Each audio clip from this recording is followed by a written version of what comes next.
All right, so Parshas Shelach.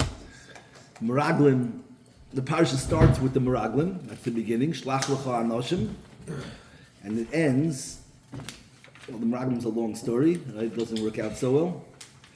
And after the Meraglim, HaKadosh Baruch Hu gives, there's a few mitzvahs here. He gives Klal Yisrael two new mitzvahs, the Nesachim. You pour yayin on with every carbon. That's what the Nesachim are. Parshas Chala also. These are mitzvahs that were given somehow as, you have to understand them as a response in some way, even whether they came first or second, but they're given over here as a response to the Meraglim. So these are two responses, Nesachim and Chala. And then the Parsha ends with, then you have the Mekaisha Sheitzim is here also. The guy who was Michal Shabbos and they end up killing him. And then the Parsha ends with the Parsha of Tzitzis. Tzitzis I'll counter with them. So I want to talk about Tzitzis, the Iker. But you can only talk about Tzitzis, I think, in the context of the Meraglim. And it's not just a coincidence. The Parsha starts with the Meraglim and ends with Tzitzis, in case anyone thinks that that's random. The Lashon by the Meraglim is, what are the Meraglim going to do? Losur es haaretz. Right? Hatorim, they call those who are Torim. Losur is to scope out the land, right? And how does the Parsha end? Parsha Tzitzis is what? Loisasur acharei levavchem acharei nechem. Right? So Loisasuru and Losur, it's the two bookends of the Parsha. It's not my ha'ara. As Rashi points it out. Like Rashi basically says very posh pshat, but it's very, very sufficient. What does Rashi say? That that your eyes are spying out the world for your Yetzirah. Like they're looking around, like what am I gonna get involved in over here? So that's loisasur. The lashon loisasur is don't let your eyes scope out the matzav for whatever wrong things you want to be involved with. That's okay. I want to get a little bit deeper into what else is there I'm giving you all the data so that you could think on your own for a second, like what the kesher of the whole parsha is. The Haftarah also is always important to figure out what a parsha is about. The Haftarah is the story of the other Meraglim, that Yoshua sends when they're going in the beginning of Yeshua. They're going to go into Eretz Yisrael, so they send two Meraglim. They stay by Rachav's house. You know the whole story over there. They go to Rachav Azayna and they hide in her house. She lives in the edge of the city, and they climb in through a window. They go down through a window out. She lived in it was good for her business to live in the wall of the city. People didn't have to parade through the whole town to go to her house. They came in the back door, and so they go down her window on this rope, and they tell her the deal with her is because she saved their lives, because they came looking for the spies, and she said they're not here. She sent them out the window. That when they come in to destroy the land, they're going to protect her family, and they should be with her, and they'll live. They won't kill them. And she should just put in her window this red thread, a chevel a tikvas hashani in her window, and with that they'll know not to kill her. So that's a lot of the data in the parsha. So let's start off learn the story of Meraglim. So I don't think it's like people think it is. It's mamish. We all know what was the chet of Meraglim. Well, first you asked who asked. Like, what's the whole reason for Meraglim? So the simplest way to understand the reason for Meraglim is to start with last week's parsha. What did last week's parsha end with? The whole last week's parsha is. I didn't do this. I pointed out the last two parshas are Nasai and Bahal Loischa. So there's a lot of meanings of the word Nasai. Nasai is one of the words in Lashon HaKodesh with the most translations, and it's fascinating that every single one of those translations is what the parsha is about. Meaning that go through Parshas Nasai, it has like 10 topics. Each one is a different meaning of the word Nasai. It's like if you don't pick up on that, like you lose the whole parsha. Nasai means to count. Nasai is Rosh. Then after that, it describes the carrying of the Mishkan. They were Noisei Ha'aron and Noisei the crushing. They were carrying. It means to carry. Then you have Travel. the travels is where it talks about. It's all about the travel benegea to the travel, but carrying the mishkan. And then you have Nesias Kapayim, Birkas the Yisa Hashem Ponav Elecha v'Yosem L'cha Shalom. It's called Nesias Kapayim. The brach of the Kahanim is lifting your hands. Then you have the Nesiim. The Nesiim are called Nesiim. You have the Saita is the bittul of Nesuin. Nesuin. It's a fascinating thing. You go to the parsha.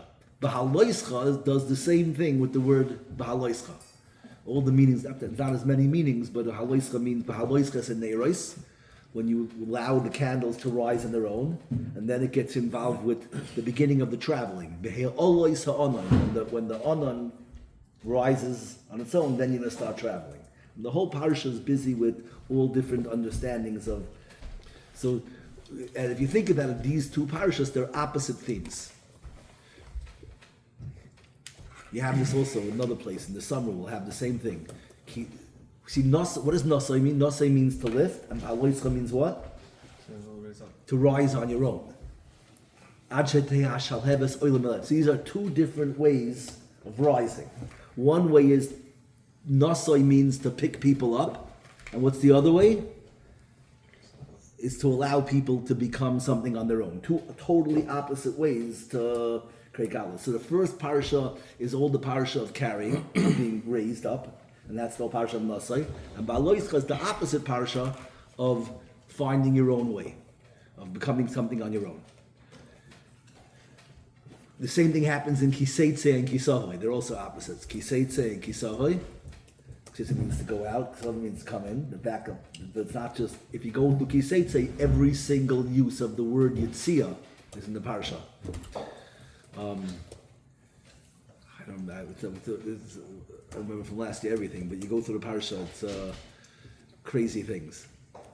Kisei Milchama, then it has all the laws in the Dor. Moitzei Sefasecha Tishmar. With all that comes out of your mouth, keep your word. It go with the rule that you have to bring a shovel when you go to battle. For what? V'chisa Tzei Osecha.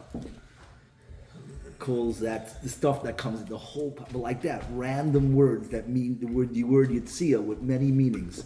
And the Parshas Kisava is the same thing. The Torah works with crazy things that nobody knows about. Like these are very, very powerful things to learn Parshas. So that's why it's most important to go through a Parsha first, like fast. Make note of all the small themes and look for the connection. And you'll start to see these crazy patterns. And then it's like it's game changing. You hear the four nekudas? What are they? Nasai and Bahaloischa are opposites. Raising up and allowing to rise on your own, right? And Kiseitse and Kisava are okay. Why am I telling you all this? This is in order to understand the beginning of Shelach. You have to understand the previous parsha, which was Bahaloischa. So what's Bahaloischa about? What I just say. The whole Bahaloischa is about rising up on your own, becoming a yachid, as opposed to being carried. So where do you see that in the parsha? The entire parsha is like that. The entire parsha is all about finding your own way. Is initiative. Because this is when they leave Har Sinai. By Yehib and Soya Oren is last week. When they leave Har Sinai, it's like you're out of school, you graduate, and now you got to do it on your own. And that's why you have the parsha of what do you call last week's parsha? The parsha of, besides Bahaloischa, to pick up, allow them to rise on their own. Then you have everyone's individual Degalim, all the Degalim, the individual. But then what do you have? You have Pesach Sheni. What's Pesach Sheni? The people who couldn't have Pesach, they come to Moshe and they say, give us it, we need our own mitzvah. It's Lama Nigara. Why should we be left out? It's the first mitzvah in the Torah that was demanded by other people that they should have. Hashem should change the laws for them. It's considered the prototype of self. I don't want to hang up on this, but you hear that? Ha Pesach Sheni. Do I need to explain that more? Ha Pesach Sheni is zich. It's the It's a mitzvah that came from Klal Yisrael, not from Hashem. They went to Hashem and said, we want our own chance to bring the Korban Pesach. We were Tomei on Pesach. We couldn't bring the Korban Pesach. Why should we miss out? But also the main place you see in the Parsha is the complaints they had about the mun. What was the complaint on the mun? That was the whole end of the Parsha. What's the complaint on the mun? Is that mun is the total Yerushalayim. When they talk about Nama the Kisufa, the whole phrase of Nama the Kisufa, bread of shame, that you feel guilty when you get something, that's what comes from the mun. The mun is the bread of shame. It's with total shnars. You sit there, you wait for Hashem to send you mun, and they complain. They say, we want to do it ourselves.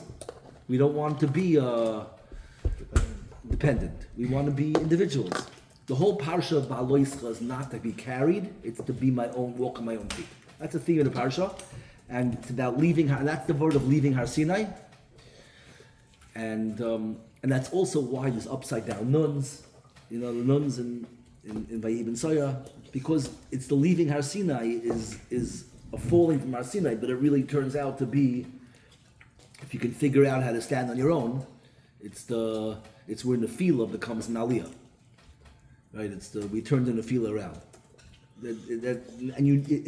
And that's an Nefila L'tzorech Aliyah that everybody needs. You have to leave that cushy little life where you're just dependent and become your own person. In order to do that, you have to get into that difficult space. It's a very difficult parsha. Klal Yisrael doesn't stop complaining. They have a lot of chatoyim. All the chatoyim, the taivas, and they wanted meat, and they wanted, but it's all about flexing your individual muscles. And when you become a yachid, it's not so pretty. The same things are Bekivas Talmidim. That's also the same thing. Is that when you're becoming an individual, so there's a lot of occupational hazards to individuality that come along with it. When I'm just a tatel, I follow orders. You don't have to worry about taivas. When you're trying to figure out, go after your own rotzen, so then you have to know what's a good rotzen, what's a bad rotzen. Anyway, that was last week's parsha. I don't want to get hung up on it. We'll do it next year again. This is still going on, but you have to know that Shelach is coming on right after Ba'aloischa. So that's easy to understand now why they wanted Meraglim. Why do they want Meraglim? Based on what we just said. If Ba'aloischa, what's Ba'aloischa? I don't want to be carried anymore. So when you're going to go into Eretz Yisrael, what do we say? We don't want miracles. We want to go in there and send spies and plan out a strategy. Let us do it ourselves. Sending spies is the way to do it. Yeah, but why did they have to go on as spies? Why couldn't they just go as regular disguised people, like that just going to scout out the land? That's what they're doing. They're sending in. No, but why is it usually spies? Spies usually is hidden, like no one knows they're there. Why are they going in as a spy? How should they go in? It's open, like they're gonna kill. Nobody's letting. They're gonna kill them. Foreigners coming in. What are you here for? You have to like. Going in Iran. What? Try going into Iran. Right. no? Yeah, you gotta like every tuna bag. You gotta put a baseball cap on. You're going to the airport. You can't go to the airport without a yarmulke, without a baseball cap. No one. They might think you're Jewish, right? We still know. Right? We still know. I'm joking, being sarcastic. Yeah. It's what? So that's that was a long answer, but I just had to give you the whole thing. So what's the Meraglim about? Pashup shot. Do it on our own. We gotta do it on our own. We gotta do it our way. Okay. Anyways, so now up to this year's parsha. What did we learn in yeshiva was the chet and Meraglim? Why did they all die in the midbar? They said lashon hara, maitzi dibas haaretz. They said lashon hara on the land. Let me read you the words here. Here's what they come back and they say.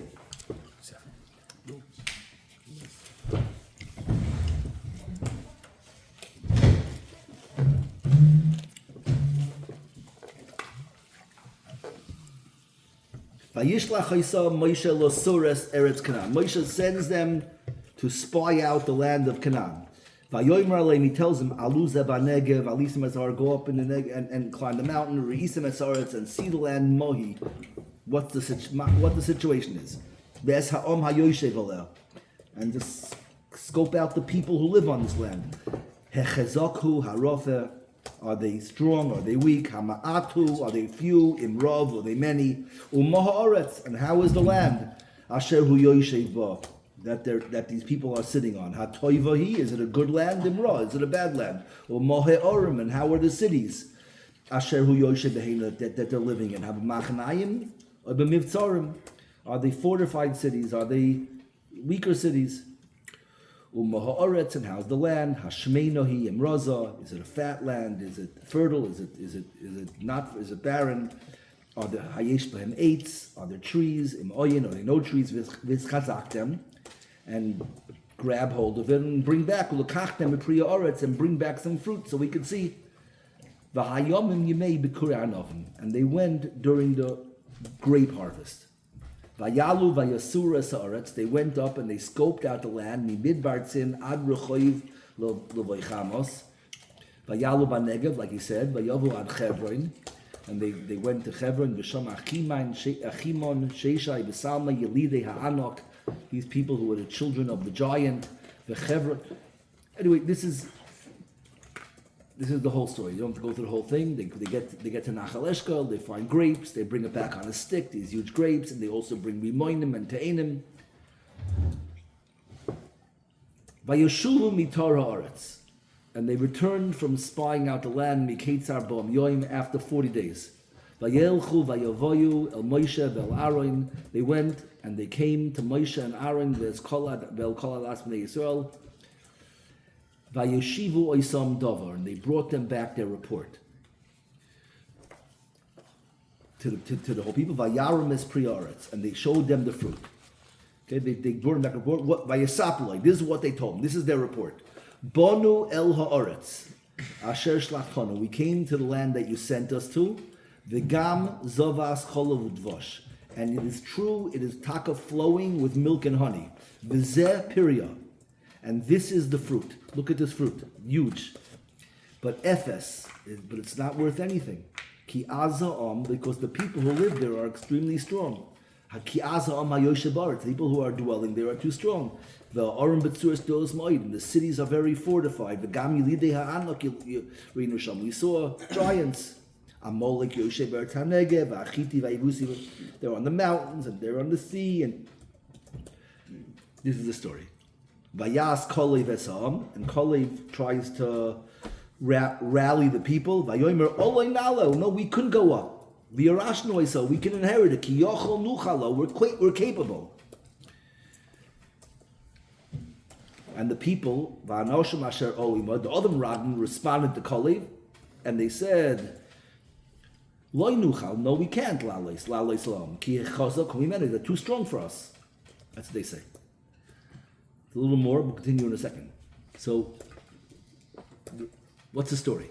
They went, they saw the land. What's missing in the story? Who's the Lashon Hara? What did they say? What they saw. Well, what did they say? Good stuff. They said it's exactly like you said. It's Zavas Cholav Udvash. What was the bad thing they did? If you wanted to psychoanalyze them and say what their chet was, what's their chet? What? It's an FS. Yeah, okay, relying, but then you're already giving an answer. But before relying on Hashem, what's their problem? Who are they saying Lashon Hara on? If there's Lashon Hara here, who are they saying bad about? God. I don't know, you're jumping also, I don't know. Land. They're knocking themselves. They're saying they're too strong for us. We're chagavim beinei, we're like grasshoppers in their eyes. The only it's not the land that they're rejecting, they love the land. They literally said that, but it's a but. The land is amazing, but it's worth nothing because we can never get it. They're too strong for us. So their problem is this insecurity. Or, yes, you could be insecure, but then trust Hashem. But that's a secondary problem. They don't trust Hashem. But first, why are you insecure? You think maybe they're supposed to be insecure and they should trust Hashem? What did Hashem want? No, they said we want to go in and do this the proper way. We want to do it on our own. And they came back and they said we can't. So where's the Lashon Hara? You hear the problem? We all learned that's Matzei Di Basaretz. If you had to describe this story, what's this story? It's a very sad story because they dreamt about this land for 400 years as Havadim. That's all they heard from their parents and their grandparents. We're going to get free one day. We're going to go to this amazing land. They suffer like crazy. They finally escape Mitzrayim. They go to Har Sinai, and they're finally going to go into their land. And they get there, and they realize there's no way this is going to happen. There's no way, and they're devastated, and they're crying, and if there's a chet here, it's a chet of lacking trust in Hashem, of insecurity. So where's the Lashon Hara? So the answer is there is Lashon Hara. Listen to what happens. This is where it comes from. But the fact that you have to first see that there was no Lashon Hara before you see the Lashon Hara. So Kolev, they say, what was their line? Noi nuchal. We can't do this. Kolev says, Oloi nale, we could go up. Yochol nuchal. We certainly can take it. And then they said, no, Loi nuchal ales. We can't go up. Ela ki chazaku mimenu. Vayotziu dibas haaretz. And then they spoke bad on the land asher Torah saw that they spied out. Vayotziu dibas haaretz asher Torah saw b'nei Yisrael. They said bad things about the land that they spied out to the Jewish people. Lema haaretz asher avarna, the land that we went to spy out. Eretz hacheles yeshveh. It kills its inhabitants, and they start ripping the land. So this is the story. So what's the story now? This is a very deep thing. This is something everybody in the world does. You learn, and why is it called Dibas Haaretz? Because I think my kasha was with Lashon Hara. So you're going to see this is real Lashon Hara. What's Lashon Hara? What did they do? You want to psychoanalyze them? What happened? They went to look at this land. They were all excited. They felt like we're not strong enough. We can't do it. Khalid gets up. No, we can do this. We got this. And then they say, no, we can't. And it's a terrible land. You're the therapist. What's going on? They copped out, and then they're reassuring themselves why they did. Okay. I mean, I would use a more brutal word than reassuring themselves. Not reassuring. What are you doing? When you cop out, you feel like a failure. Get excuses. What are they doing over here? Reinforcing. When you cop what they're doing, there's a phrase, and it'll make so much sense where the phrase comes from. So you did like two answers to one question and means you're lying. What? You have like two excuses for one thing and means you're lying usually. Okay, good. I'm talking too much, but I'm saying, what do you call this? What's this called in modern sprach? Confirmation bias. That's nice. Okay, I mean, not that modern. That's very good. That's very. What? We're going liquid mine. What do you call it when somebody thinks something's out of reach and they can't have it? So then you say it's terrible, and you talk about it that it is. Fear of failure. It's called. You ever heard of the musik of sour grapes? You ever heard of sour grapes? No. What? No. Sour grapes is this musik. You want the grapes, and you can't have the grapes, and you go. They're probably sour. It's a cliche. It's called sour grapes. But I think if they bring in the grapes, and it's really the mucker for the sour grapes. Is the story here? The story of the Meraglim is what human beings do. We start off. I say this story every year by the Rosh Hashanah minyan. I just add one knach to the story. You know the crayon story? The kid who loves to draw crayons, and he gets the 64 Crayola box for Hanukkah. That's with the sharpener in the back. That's like the greatest gift. That was when I was a kid. That's what the rich people got. You know, that was like the 64 colors with the sharpener. So he's so excited. He draws pictures like nonstop. And eventually, the fridge is covered, and his mother goes like, "Go make." The fridge is full. Like, why make a picture for your teacher? You love your teacher. She'll be so excited. He goes, that's the best idea in the world. He goes to his room. For 3 days, he works on this picture. And then at the end of the 3 days, he shows his mother. He used every crayon in the box. He's the kid who peels back the paper on the crayons and sharpens and puts them back in the box. He's a good kid. He's so proud of he so loves his crayons. He takes care of them properly. But then he shows his mother, and the mother goes, wow, it's so amazing here. Don't put it in your book bag. It's going to get crumpled. I'm going to give you one of Tati's folders. You put it in the folder and hold it on the bus in your hands. And when you get there, you put it on your desk. And when the teacher comes in, you give it to the teacher. He sits in the bus with his little chubby fingers holding the folder. He's like sitting there. He runs into the room when the bus arrives. He's sitting, the first time in his life, he's like sitting in the seat before the bell rings. You know, and this other guy in the class, another kid, third grader, he looks and sees him. Who sits in the desk before the bell rings? So he looks, he sees he's holding a folder. So he goes like, Avi, what's in the folder? And Avi goes, I'll give you a peek. And Avi cracks open the folder. The kid looks in, and instantly he chaps that this guy has the 64. He sees all that winter green and the copper, you know, all those colors that only come in the fancy box. And he goes instantly that this guy has the the 60, and this kid Nevach, he only has the 8-color rocks, and it's not even Crayola. It's a Chinese company, like Cray, whatever they call it. So what does this kid say to Avi? Because you use crayons. We're in 3rd grade, like Nevach. Like my little brother uses crayons. We thought you're cool. Like, what do you think it's show and tell over here? Like we're 3rd graders, so we bring a picture to class. It's such a weirdo. Everyone's gonna make fun of you. Like, what are you doing drawing with crayons in 3rd grade? You do finger paint also? Like my little brother. And Avi's destroyed. He looks at his picture. He's now all ashamed of it, and he crumbles it up into a little ball, and he puts it into his pocket, and he holds in his tears a whole day. As soon as school's over, he runs to the bus. He runs off the bus, up the stairs to his room, locks the door to his room, and he sits on the floor and he breaks the crayons into smaller and tears streaming down his face, cracking those crayons, mushing them into the carpet. And 3 days later, his mother says to him, Avi, you never told me what the teacher said. Like, how did the teacher like the picture? How come you didn't tell me? So what does Avi tell his mother? I'm in 3rd grade. Who uses crayons in 3rd grade? Moshe's little brother uses crayons. I'm a cool kid. I'm not a never weirdo. Make a picture for my teacher. What, you think I'm a weirdo? I'm a cool 3rd grader. Crayons are for babies. Who uses crayons? And then, every year I add 1 H to the story, right? That's the 1st year. And then the next step is 3 weeks later he comes to school and he sees a kid sitting in a desk with a folder.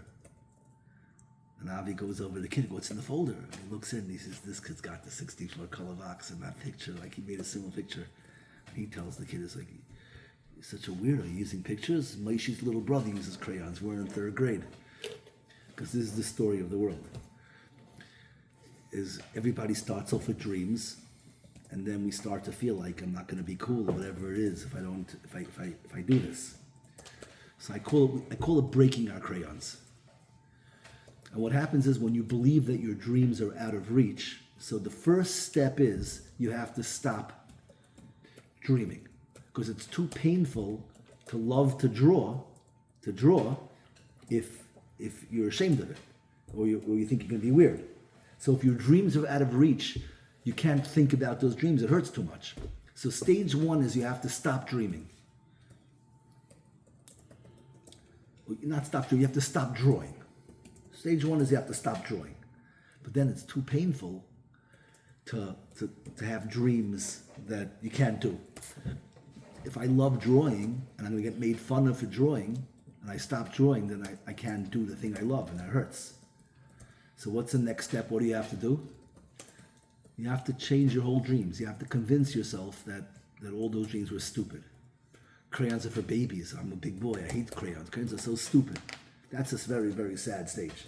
Where not only do you stop doing what you want, but you have to stop even wanting it. You have to change not your behavior, but your entire hashkafa. And that's literally where you change who you were. And this is the story of the Meraglim. In the beginning, the Meraglim are Avi, who just couldn't draw because they wanted to go in the land, but they couldn't go in the land because they didn't think they thought they were going to get called out and made fun of. It's not going to work. But then, when Kolev gets up and says, we can do this, so he's like the mother saying, Avi, what did your teacher say? Like, you're the best artist, what did the teacher say? So then what do you have to do? When you're being reminded of the dreams that you have to stop doing, then you have to demean all those dreams and destroy them. You have to say crayons are for babies. You have to break your crayons. You have to demolish them. And that's the Meraglim. There's 2 stages. The 2 stages are, what are the 2 stages? The 2 stages are, the first stage is where you're afraid you can't go in. And you say you can't go in. But eventually, you're going to have to make fun of the land. This is the only way to cope. You can't just stop drawing. You're going to have to say crayons are for babies. It's very, very deep. The Dibas Ha'aretz, they did say it. But what we learned from this is that Lashon Hara is not speaking bad against the land. Because you don't like the land. Lashon Hara is what? According to this, what is Dibas Ha'aretz? It's not speaking bad against the land. Not that you hate the land, and you say, and we say, Okay, you don't like it, but you don't have to say it. That's what we think Lashon Hara is. Like, just because you don't think it's good, don't you have to tell people. Lashon Hara is much deeper. Lashon Hara is when you think it's good. People who say Lashon Hara, the reason that when you don't like something, you don't knock it, you just go weiter. When do you need to say Lashon Hara on something? So how do you have Lashon Hara L'Te'alas? Well, we'll see in a second. Let's finish this aside. So you hear the aside, when do you say Lashon Hara according to this? If you like something. Is when the thing is threatening you. When the kid walks in now with the folder and now you gotta knock him. Lashon Hara is when you have to wipe the smile off the face of the person who's living your dreams. And that's what Dibas Haaretz is. It's very, very deep. This is yeah? So your kasha is what? So what is Lashon Hara? Lashon Hara Te'elas is saying that I'm not doing it to knock him. It is. It's good. I'm good. I'm a good person. Yeah, so I'm not doing it to knock him. I'm doing it to help him. And that's why it's mutter. Because the whole chet of Lashon Hara is not saying negative words. It's not negativity. It's much more evil and much more dangerous. It's the attempt to crush something because its light is blinding you. And that's really what the left is. That's why I always pick up the woke. We'll do it next week with Korach. It's a better arena, a better segue for it. But that's what I believe left is. The difference between a liberal and a leftist. A liberal is a person who cares about poor people. A leftist is a person who hates rich people, hates successful people, hates moral people. We'll see. A liberal is a very holy thing to be compassionate, to want to pick people up. But if you want to knock people down, then that's vicious. The Moitzi Dibas Haaretz is the need to destroy in your mind something that's called sour grapes. You hear it? I'll tell you that's the following years of the catch you up on all the Rosh Hashanahs. So what was the next year? The next year I added a Nakuda. I'll tell you the story. The story behind this whole thing. I'll tell you the story. This is what I brought in the third year. I had a guy who was talking to me about Shalom Bayis. He said Shalom Bayis is a mess. He's married. They were a little more modern. They got married. He became very, very frum. Grew a beard. He's gone to see a yeshivish guy. And his wife was becoming much more modern. Not terrible thing, toenail polish, red toenail polish, going to Starbucks with her girls all the time, maybe movies, whatever. But, for girls, it's not the worst thing. But he said, whatever. And he complained to me about her Shalom Bayis. So what do you tell the guy? So what's the answer? My Torah already for a few months. You have to know what the answer already. So I told the guy, said nobody ever. Tzaddik never happened. It's impossible. Because what are you talking about never happened? I said, no wife ever had a Yerida when her husband's having Aliyah. If you are growing in Ruchnius, your biggest cheerleader is your wife. When you grow in Ruchnius, she feels it's the biggest validation to her. You're telling her that she's amazing, she's inspiring. When a man is slaying dragons, his wife says, wow, I must be a princess. Right? This is the basic Torah. It never happened in the history of the world that a man is growing in any way that his wife has a Yerida. The way a woman has an Aliyah is when her husband has an Aliyah, and she grows faster than him. And it's a beautiful circle, because the more he grows, the more she hears, wow, I'm so inspiring. She feels like a princess. So the more she feels like a princess, the more confident she becomes, the more holy and pure, the more inspired he gets. The more he grows. The more he grows, the more proud she feels that she's so inspiring. The holier she becomes, so the more inspired he gets. It's a crazy circle of growth. So he goes, what are you talking about? I want to move to Eretz Yisrael. I want to do all this. I said, it has to all be fake. I said, you're not growing in Yiddishkeit. You're cheating on your wife with God. There's such a musaf where God is the other woman. And Ruchnius to you is an escape. It's a lot easier to be a Ganza from a guy and feel holy than to be a good husband. And it's much easier. So so it was a big fight. I had to fight it out. He goes, no, what do you mean? I wrote her this beautiful letter. I told him in the Surah and the Sefer says like what a husband's supposed to mechabed his wife, and I'm knocking her, and I apologize. So I said like, that is like the worst letter ever. Why is that the worst letter ever? Like you're writing your wife a letter that says, I feel so guilty that I'm writing this because the woman I'm cheating on told me I have to write you this letter. Like that's what you're doing. He said you have to understand that you are your whole ruchnius is obviously an escape, and you're looking for a cop out way. And you know how you know when your ruchnius is real? When your wife is loving it, because she knows when you're running away, and she knows when you're real. She knows when it's fake and it's a cop out, and she knows when it's real. And you obviously are not. And she feels. So what does she feel? When you run away, what it means is that you're telling her that she's not inspiring. The man's job in marriage is to honor his wife. That's your job. Your primary role of marriage is l'chabda, and you're not honoring her.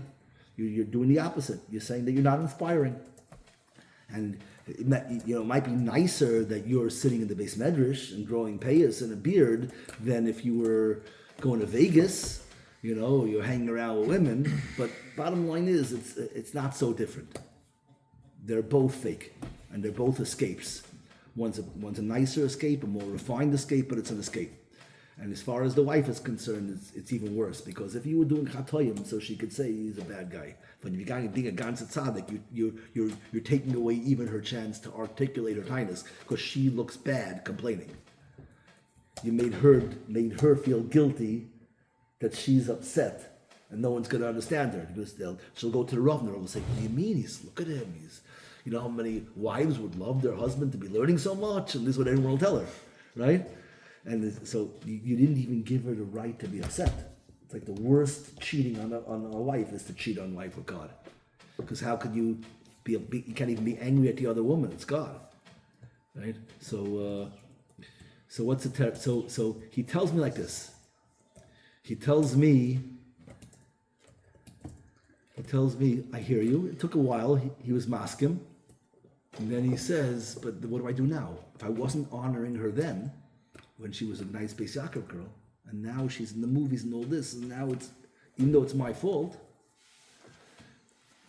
but she's not. So I told him, you're like the guy who beats up his wife, and then says, she has these two black eyes, and she goes like, "Oh, she's so ugly. I can't live with her. Look at her, these black eyes. Like you gave her black eyes." She goes, "I hear. Okay, fine, but talk to me practical. What do I do?" Bottom line is that now she fell. Maybe I did it. Fine, but how do I honor her? You could tell me I have to owe her, I have to be nice to her, but if you tell me she needs honor, you can't fake honor. If I wasn't capable of honoring her beforehand, I wasn't nispal from her, how am I being nispal from her now? That's what he said. So what's a teretz? It's a legitimate kasha, legitimate question. So I told him, I said, let me ask you a question. Those two scenes of that kid sitting on the floor drawing with his crayons, and his tongue is hanging out, and he's the happiest kid in the world, drawing picture after picture. Scene number one. Scene number two is after he got crushed in school. Scene number two, when he's sitting on the floor breaking his crayons into tiny little pieces. Tears coming down his face. Which of those two scenes says more about how much he loves crayons? Which is a louder statement of his love for crayons? Second one. Everyone masking the second one? How do you explain it? The first scene is he loves crayons. Negative emotions are always stronger. No, it shows that he cared. Okay, but that's just a fact, like it's a taitzah. What's I want to know the cause of a negative emotion. It's not. It's if you are done with crayons, you put them on a shelf. You put them in a box. You put them in the attic. You don't break inanimate objects into tiny little pieces. They don't even know they're being broken. The pain that you must feel to need to break your crayons means you love them so much you need to silence them. There's nothing deeper in the world than breaking crayons. Breaking crayons is deeper than even drawing. So I said, your wife doesn't want to degrade herself to be like these women. She wanted to be a Beis Yaakov girl, but her husband rejected her. So she's breaking her crayons now. You know how spall you could be from the tiefkeit of her breaking your crayons? No man can be so real. If someone did something to you, you'd go, sicko. Breaking crayons is it's so, that's the hispilus that you have from a woman, is how real she is and how deep she is and how things touch her. She's a woman now on steroids. And you could be so nispal from how real, the authenticity, the depth of hergish. You are so fake that you couldn't even tell that you were learning that it wasn't for God, it was an escape from God. And that's how disconnected you are. And look at her. She is so connected. She's having all this fun and watching movies and doing all this and sitting in Starbucks, and she's so miserable in all of it. I said, that's the deepest thing. You could be so nispal from her. That's the answer. That was another year. Explain this in the Kuda. You with me so far? Any horrors? Okay, so then he tells me this argument he calls me back the other day because it's a little bit too demanding now. He has to go be mechaber, he wants to do this and he wants to do that, and I'm telling you can't do any of those things. It's all sheker. Maybe one day, a couple of years from now, you'll become real and you'll want a real aliyah, and she'll tell you, let's go to Yisrael. Let's whatever. Let's give up our everything. Let's change our lives. She'll know when you're ready for that. So he was still fighting because he's still once you're an addict, you're always an addict. Yeah. Once you're running away, it's very hard not to run away. So he came back to me with this taina and he goes,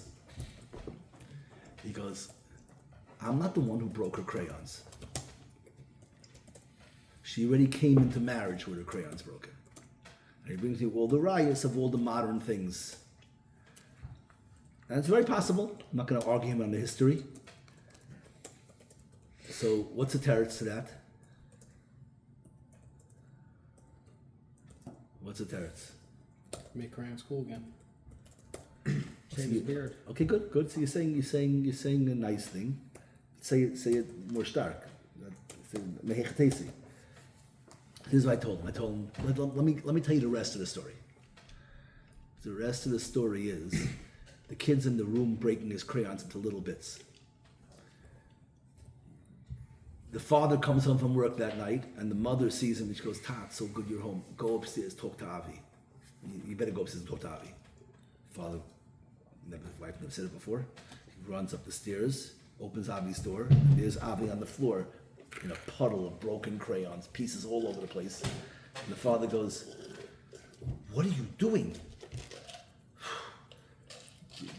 This is what you do to your mother? She works so hard and you have to give her grief. She tells me when I come home I have to run upstairs and talk to you. How long did you tell us that you wanted us to buy you those crayons? This is the last time I'll go get you what you asked me to get you. Well, think twice before we work hard to get you the gifts you want. You have no appreciation. You ungrateful. I never thought you'd be like this. In the chutzpah, you have to give your mother a hard time, and I have work. This is what I have to deal with. You unappreciative, ungrateful kid. Clean those up right now. Put everything away. I want to see one speck on the floor." And he goes down, and his wife looks at me and goes, "I took care of it." She goes, "What'd you do?" "Took care of what?" He goes, "I told him." She goes, "Hashem Yerachim, you don't understand, he worked on this picture for weeks. He brought it to school, and they crushed him in school. And the whole day he's waiting for you to come home. And you just, oh my God." So the father, what does the father do now? He runs up the stairs.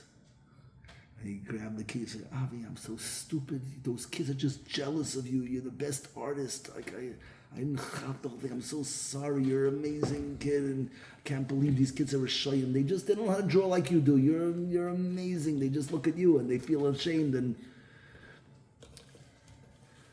so I said, "Tzadikal, you're not. I didn't tell you broke her crayons. You didn't break her crayons. But what it is everybody has their crayons broken already when they get married. Nobody lasts long enough to get married without broken crayons. We all broke our crayons.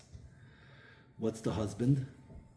She's waiting her whole life for her husband to come upstairs and tell her that everybody was just jealous of her. You're so beautiful, you're so good, you're the best. And instead, we come into the marriage and all we do is point out how messed up they are, all their broken crayons and how bad they are. I said, you're not the one who broke the crayons, but you're the father who came home and and needs a knocker for. So the guy goes, I get it. I go, no, you still don't get it. He goes, no, I get it. It's really bad, I get it. I go, no, you don't get it. He goes, what do you mean I don't get it? I said, in this story, when the wife tells the father what he did wrong, what does he do? What does he do? Goes upstairs and He fixes it. runs up the stairs. You're sitting there on the phone telling me, wow, it's very deep, I get it. I'm supposed to hear a busy signal. Because you're supposed to have run on your knees telling her how everybody was just jealous of her and they're all Rishayim and she's the most amazing girl and she's the... But you're not doing that. You know why? Because it's when it's your kid. It's very easy to say you're sorry. It's very easy to mechabed them. They can feel great because if they feel great, it has no implications on your lifestyle. But the second you tell your wife how amazing she is and how good she is and how mind-blowing she is, now you got to go to Shachris, you got to wake up early, you got to get rid of your smartphone, you have to do all these things. Your mom is, that's why you can't do it. The day you can really do this is the day that you're a real person. Now we can more about growing pace. Who? Pace, whatever he wanted. I'm still 2 years behind. There's 2 more Isafas. But I only remember when you get older, the old memories stay, the new ones don't. I don't remember what I added. You have to ask probably Rabbi Gruskin Shlita. Simcha will know what I was Meisif the last 2 years. But it's very, very raw, real Torah. And this is our struggle. We're all running away because we're afraid to face the truth and be moida. And this is the moitzi di basaretz. We need to break everybody's crayons. We spend our whole life breaking crayons. That's Lashon Hara. Now, so how is the response to all this in the parsha? The parsha ends with tzitzis. So what is the root? What is the root? So here's my question to tzitzis. We want to figure out what tzitzis are. Tzitzis, why is tzitzis part of Shema? Why is tzitzis Kriyas Yamsuf? Right, tzitzis is in the parish of Kriyas Yamsuf. What does tzitzis have to do with Kriyas Yamsuf? Right? So what's the answer? No, so what's the kesher over here? What is the reason people are Maitzi Di Basaretz? What's this a good example? What? The end of the parsha. The last parsha is the third parsha of Shema. There are some... What? What's the Chris Yamsuf? That's the whole parsha. That's the last parsha, right? But Tizkos Yom Tzeischem Man Tizkeru. Surah Chayim Vav Chayim Mashar Tem Zon Nachem Man Tizkeru. Masisem Oisam Oiso Surah.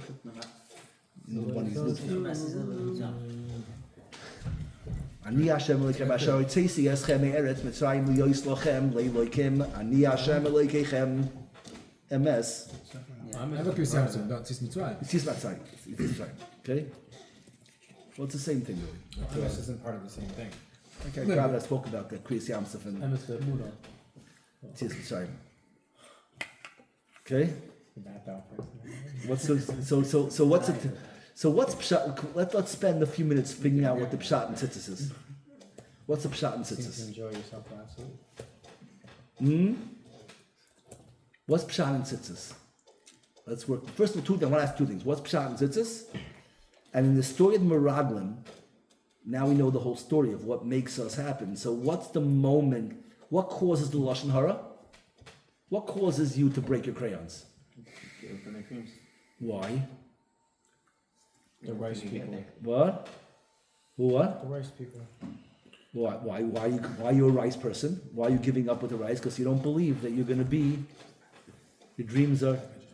What's the words in Meraglim that cause them? What's the words? This is the mantra of life. What is the Dibas Ha'aretz is the second stage where you got to break the crayons. The first step is where you think your dreams are out of reach. So what's the word the Meraglim say?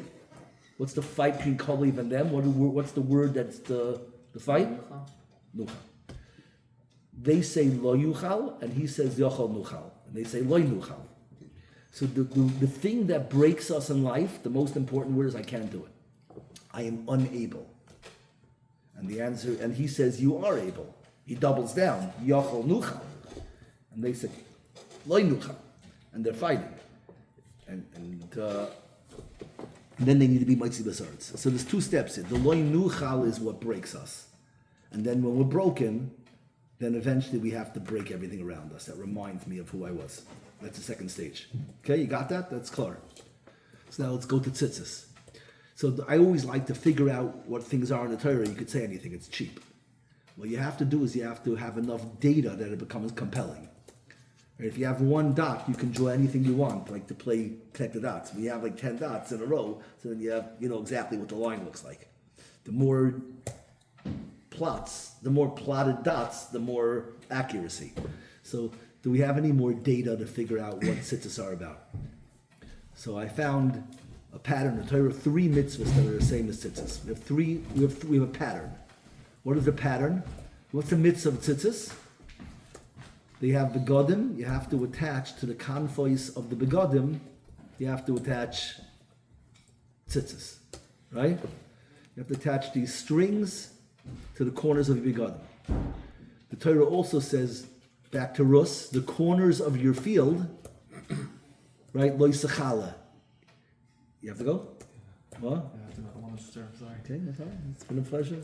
Don't be a stranger. I'm on a wedding, so. Okay.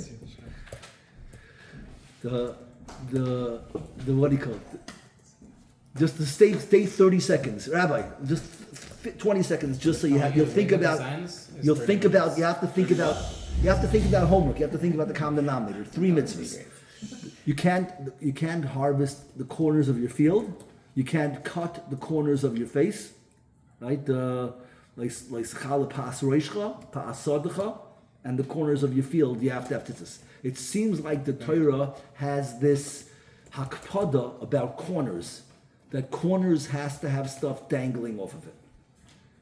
I think payas are to paya what tzitzis are to the beggar. It's a legitimate pattern. Torah, anytime Torah talks about corners, it wants you to have strings, stalks, strings, or hairs dangling off of them. Okay, that's your homework. Figure out the common denominator. They're all about. Go ahead, now you go. Hard. What? That's gonna be They're all hard. about. What is? What? The common denominator is God. Is what? God. Hold on, that's cheap. The common denominator of any 3 things is God. No, because you're leaving the pay on. They your all field. exist. How's that? The only reason that you're leaving the corners of your field is because you're recognizing that God gave Okay, you the field, so you have to give it away to someone else. No, that's not the only Since reason. this is to remind you I'm of the asking, is Shabbat. there a better reason? Is there any better connection than just God said all of them? Yes, God did command all 3 of them. I don't mean just that God said. I mean that payout is you're showing that God that you're proving that it's from God by giving up some of it. All mitzvahs are proving by being Oived Hashem, I'm proving God. Is there a more specific correlation between the 3 of them? There definitely is. What would you say? We know what it is. There's a pattern in the Torah. The Torah likes stuff dangling off, strings dangling off of corners. So what's pshat in that? Can we pause for Myron maybe? Because I'm gonna have to go soon. We have 10 people here. You need 10. So how when do you have to go? Can I wrap it up in 5 minutes? Yeah, for sure. Is that goes? And then we can Mekayim Shneim? Yeah. Perfect. So let me just do a 4-minute ending here. I have actually 3 pshatim in this, but I'm only going to do one of them. Okay? 6 minutes. What? Keep now 6 minutes. No. It still takes too long to do. There's a philosophical one. There's like a Breslov one. There's an Ishmael Torah. Like different types of Torah. Like You don't have to go anymore. Right? He's saying all the trigger I'm words. gonna give you the I'm gonna give you the middle one. The middle one is like my Breslov Torah. The Breslov Torah pshat. We're looking for a pshat. Why the Torah likes to have stuff dangling off of corners. What's a corner? What's a corner? A corner represents a gvul, a boundary. It's where you end. It's a perimeter. It's the furthest reaches where you could go. I was in the Pesach program a few years ago, and it's the most amazing minhag. We don't do it, but it's mind-blowing minhag. It was half of the program was Sfardim, and they go down on the night of Shiras Hayam on Pesach. They all go by midnight to the Yam, and they stand by the ocean on the beach, and they sing the Shira, and they sing and they say tefillas, men, women, and children in the dark. It's amazing. It's an amazing experience. I don't miss a year now. I'll only go to a program that's on a beach. Not for any like kashmiristic reasons. I need to do my shir sayom. Totally l'shem shemayim. Totally tailors. So I was there. They all left and I stayed. I wanted just to feel that it was very trippy. You stand by the ocean in the dark. All you see is the reflection of the moon on the water. And I was thinking like this. Of all the nisim Hashem could have done to save us, our backs against the wall, Mitzrayim are chasing us, we're trapped between the sea and the Egyptians. There's no shortage of cool miracles Hashem could have done to save us. Bridges, eagles, glass walls between us and them, anonim, we could have given us machine gun. There's a million ways we could have been saved. Trump could have come with his B-52s and V2s and GBU 57 bunker busters, whatever. There's a million. What's the choice of Kriyas Yamsuf of all miracles? What's the symbolism of that? This is the entry. You understand? It's not a small thing. This is the entry of Klal Yisrael into the world, leaving Mitzrayim, going to Eretz Yisrael. It's just like, what's the symbolism of this? What is Kriyas Yamsuf? So I was thinking like this. You have to chop before ocean liners and airplanes. What did the beach represent? When you went down to the beach, and anybody 500 years earlier who was standing where I was standing, you know what they felt? The beach is where you end. The sea is uncrossable. The sea represents the limitations. It's literally, your life ends by the shore. The Sfas Hayabosha is where life ends. You can look out there and dream and think, but it's not achievable. The symbol in the Bria of Gavul, of boundary, is the Sfas Hayabosha. And therefore, what is a nace? A nace is the idea that your physical limitations don't exist. You can go past your physical limitations. So Kriyas Yamsuf wasn't a nace, it's the nace. It's the prototype of all nisim. If physical limitations are represented by the ocean when you're standing on the ground, so what represents breaking the barriers of Teva? A path from the ocean across the sea. Kriyas Yamsuf is the prototype of nace. Every nace is a Kriyas Yamsuf. Because nisim are, what is a nace? That the limitations of Teva, that I think this is what I could be. And the answer is no. You're unlimited. It goes further. You can go past your limitations. So the idea of the total manifestation of limitation is the sea. The sea opening up and you going into the sea is what a nace is. Klal Yisrael was introduced, not the Kriyas Yamsuf. Hashem was telling them that there are no gvulim. There's no boundaries. And that's why Yetzias Mitzrayim is remembered with tzitzis. Tzitzis are a little miniature Yetzias Mitzrayim in your pocket. Every time you look, the corners are where everything ends. A corner is a gevul and a boundary. The sign of a Jew, what represents Yiddishkeit is that we project beyond our corners. The tzitzis are the shvil in the yam. It's that the gevul is not a gevul, that you go beyond it. A flush corner is an end. Corners are extensions. Tzitzis means what? Meitzitz. Projecting. The idea that you project beyond your corners. And that's what payas are. The same thing. Why a payas the sign of a yid? It's the exact same thing. It's a visual. The pattern in Yiddishkeit is that a corner represents an end. And Yiddishkeit says there's no ends. It's usher to have a corner smooth flush. That smooth flush corners is what the world was before Kriyas Yamsuf. Kriyas Yamsuf taught us that there are no gvulim. There are no gvulim. And therefore Kriyas Yamsuf and tzitzis is the response to Meraglim. Everybody reaches a point where we say lo yuchal. Lo yuchal. And the response to lo yuchal is tzitzis. The struggle of life is the war again, is the struggle with I can't. I'm not good enough, I'm not big enough, I'm not smart enough, I'm not cool enough, I'm not rich enough. That's a struggle of life. And Yiddishkeit is literally the response to that. And that's tzitzis and payas and payah, every corner. You're never allowed to see a corner. A corner extends. There are no limits to corners. Are you have a way to delete something? If I say it, you'll decide. I'm going to add one Hisafa. You'll Pause see it? if you could cut it off. Yeah, We but, can What? pause it. I You can could pause it and start it again in a second. We'll Yeah, see if resume. it's pause it and push start. Pause.